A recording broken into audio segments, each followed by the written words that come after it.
hashtag yang viral kemarin ya. Nah, ini diambil dari nama pengarang kitab Jurumian, Sun Haji.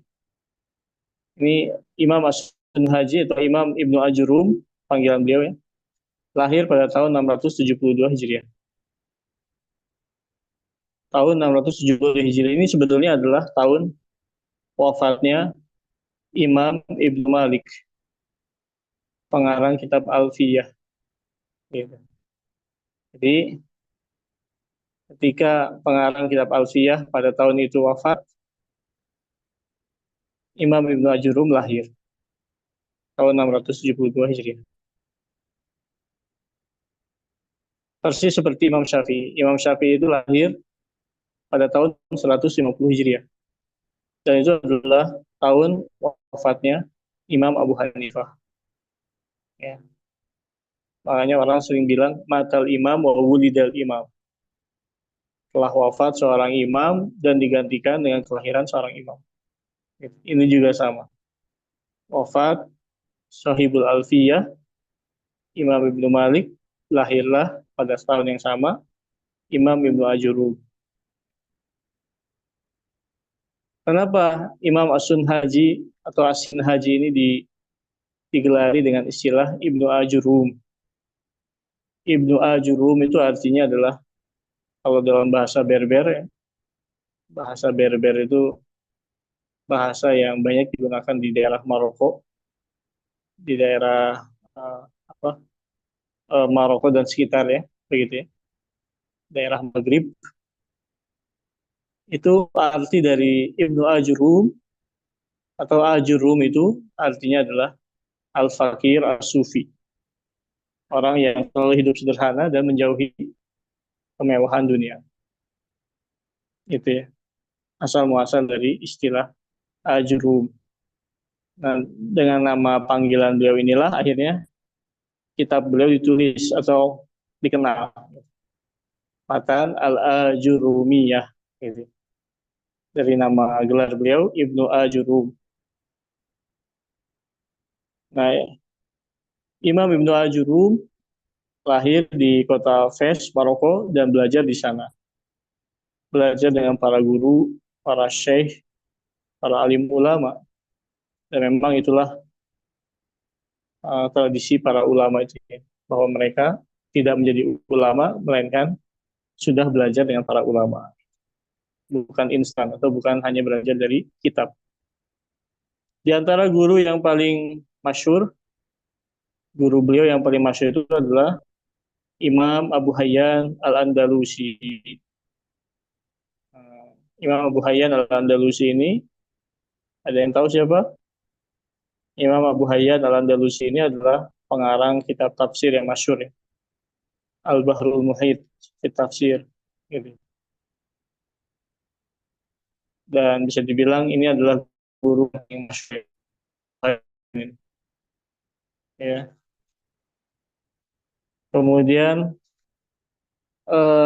Imam Muhammad bin Qasab Abu Abdillah, kemudian Imam Muhammad bin Abdurrahim bin Abdurrahman bin Tayyib Al-Kisi Al-Barir, kemudian Abdul Malik bin Musa Abu Marwan.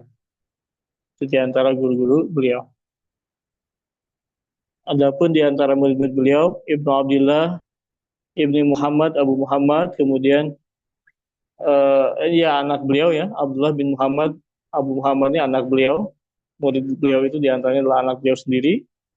Kemudian anak beliau yang lain, Abul Makarim, kemudian Syekh Ahmad bin Muhammad bin Shu'aib Abul Abbas Al-Jaznai, kemudian Al-Ustaz Abu Muhammad Al-Wangili, Syekh Muhammad Al-Ghassani Al-Nahwi, Syekh Muhammad Al-Qadi Al-Hadrami, Syekh Ahmad bin Muhammad Ibnu Hizbillah Abul Abbas As-Sa'idi Al-Khazraji An-Nahwi.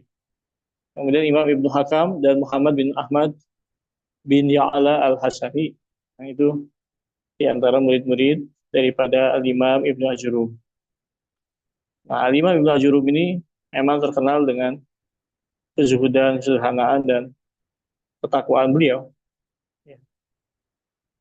Kitab Al-Ajurumiyah ini saja dikatakan beliau menyelesaikannya ketika apa? Ketika berada di hadapan Ka'bah. Jadi teks Jurumiyah dari awal sampai akhir ditulis di hadapan Ka'bah. Dikatakan pernah suatu saat ketika beliau telah menyelesaikan naskah kitab Al-Ajurumiyah ini, beliau kemudian sengaja, bukan sengaja, tanpa sengaja ada angin yang menerbangkan lembaran-lembaran yang telah beliau tulis. Akhirnya beliau mengatakan, ya Allah, kalau ini memang pertanda darimu bahwa karyaku ini tidak akan bermanfaat bagiku, bagi dunia maupun akhirat, maka jangan kembalikan. Tapi kalau aku menulis kitab ini ikhlas semata-mata karena engkau, dan ini akan bermanfaat bagiku dunia maupun di akhirat terutama, maka kembalikanlah kitabku tersebut. Ternyata Allah menakdirkan kitab tersebut kembali lagi utuh kepada beliau. Padahal telah diterbangkan angin ya. Kan memang biasanya kencang itu. Angin atau badai pasir terutama di Timur Tengah itu ya. Tapi akhirnya kembali lagi pada beliau. Bahkan pernah ada juga salah satu cerita disebutkan bahwa beliau sengaja uh, menghanyutkan ke air, gitu. Menghanyutkan kitab ini ke air. Beliau katakan, ya Allah, kalau seandainya aku memang betul-betul ikhlas karenamu dalam menyusun kitab ini, maka biarkanlah kitab ini hancur dengan air. Tapi kalau memang aku tidak ikhlas gitu ya, maka biarkanlah hancur karena air. Tapi kalau aku menulis kitab ini dengan ikhlas, mengharapkan kebaikan dunia maupun akhirat, maka jagalah kitab ini dan buatlah ia tersebar.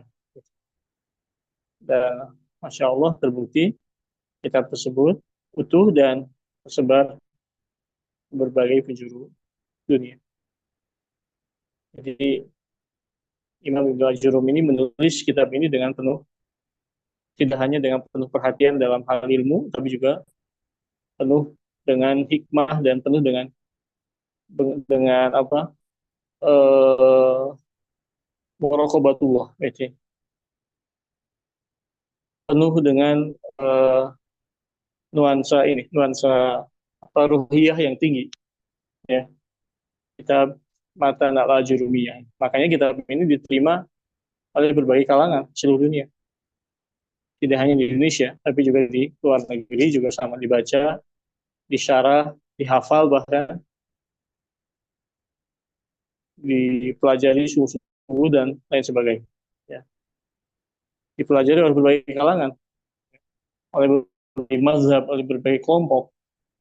Kitab Matan al-Jurumiyah ini. Saya sendiri dulu ketika belajar nahwu itu, ya belajar kitab ini waktu di Indonesia itu. Kemudian belajar dengan ulama Suriah, belajar kitab ini juga. Kemudian belajar di Mesir, belajar kitab ini juga. Jadi betul-betul kitab ini diakui oleh banyak kalangan dan percaya atau tidak isinya ini sangat-sangat apa ya? Ada sesuatu yang berkah ya. Ada sesuatu yang istimewa dari kitab ini. Jadi dulu saya belajar nahwu waktu pesantren itu, sebelumnya masih sulit menerima penjelasan tentang nahwu. Tapi setelah membaca kitab ini, alhamdulillah satu persatu permasalahan-permasalahan itu terbuka, terselesaikan. Jadi setelah belajar kitab ini, saya mendapatkan kemudahan untuk mempelajari ilmu yang lain, terutama nahwu. Tentu ini bukan apa ya, bukan hal yang kebetulan, gitu ya. Bukan hal yang kebetulan, tapi boleh jadi ini adalah bagian dari dikabulkannya doa Imam As-Haji asalnya para ikhwan fillah, saya sering menasihati siapapun yang belajar nahu, silahkan belajar nahu dari kitab-kitab kontemporer, kitab-kitab bergambar, berwarna, yang sekarang banyak ragamnya ya, Nahwul Wadih misalnya, atau kitab Mulakhos Qawaidil Arabiyah, kemudian Durusul Lughah juga sama, Arabiyah Midi, kemudian Al-Muyassar fi min Nahwi ada itu. Tapi saya sering bilang, belajar kitab-kitab itu silakan, tapi saya sering menyarankan sebaiknya juga membaca dan mempelajari kitab ini. Ya. Itu di samping kitab-kitab yang tadi, kalau memang sering dengan kitab-kitab kontemporer, kalau bisa usahakan membaca dan mempelajari kitab ini juga. Karena kitab ini ada sesuatu yang spesial di dalamnya. Yang ini saya bilang saya lagi, jadi jalan bagi saya untuk memahami dan dibukakannya pemahaman ilmu nahu. Baik. Jadi para ikhwan, itu berkaitan dengan Imam As-Sun Haji. Tadi lahir pada tahun berapa? 672 Hijriah. 672 Hijriah. Nah, Imam As-Sun Haji ini punya kitab yang banyak. Di antaranya tentu saja ini, kitab ini Muqaddimah Ilmiah, kemudian Faraidul Ma'ani fi Syarhi Hirzil Amani, kemudian Urjuzatul Bari, Al-Istidrak ala Hidayatul Murtab, kemudian At-Tafsir fi Nuzumi Taisir, dan seterusnya. Dan Imam Ibnu Ajurum wafat pada hari Ahad dalam usia 51 tahun, wafat pada tahun 723 Hijriah di kota Fes, Maroko. Jadi pengarang kitab Al-Ajurumiyah ini berasal dari Fes, Maroko. Ya. Dan nama asli beliau adalah ini Abu Abdullah Muhammad bin Daud As-Sun Haji. Kenapa disebut As-Sun Haji? Sekali lagi, karena berasal dari kabilah atau bisa disebut golongan, ya, kelompok, suku pedalaman Sun Hajah. Jelas ikhwafillah sekalian? Jelas, Ustaz. Ada yang sampaikan? Jadi insya Allah kitab ini alhamdulillah telah saya pelajari dan saya dapatkan ya. Jadi nanti para ikhwan fillah yang belajar di sini insya Allah mendapatkan sanad daripada kitab ini insya Allah. Ikhwan fillah yang dimuliakan Allah Ta'ala, nanti kita masuk ke pembahasan materinya insya Allah. Nanti masuk ke Anwa'ul Kalam, pembahasan tentang Al-Kalam di pertemuan yang akan datang. Baik. Jelas terjemahnya itu bisa dibaca. Kemudian kitab ini sekali lagi bagusnya punya kitab fisik, bisa beli di toko kitab yang ada di tempat antum masing-masing. Saja para ikhwan fillah, itu dengan kafaratul majlis, subhanallah wa rabbi wa bihamdika asyhadu an la ilaha illa anta astaghfiruka wa atubu ilaik. Assalamualaikum warahmatullahi wabarakatuh.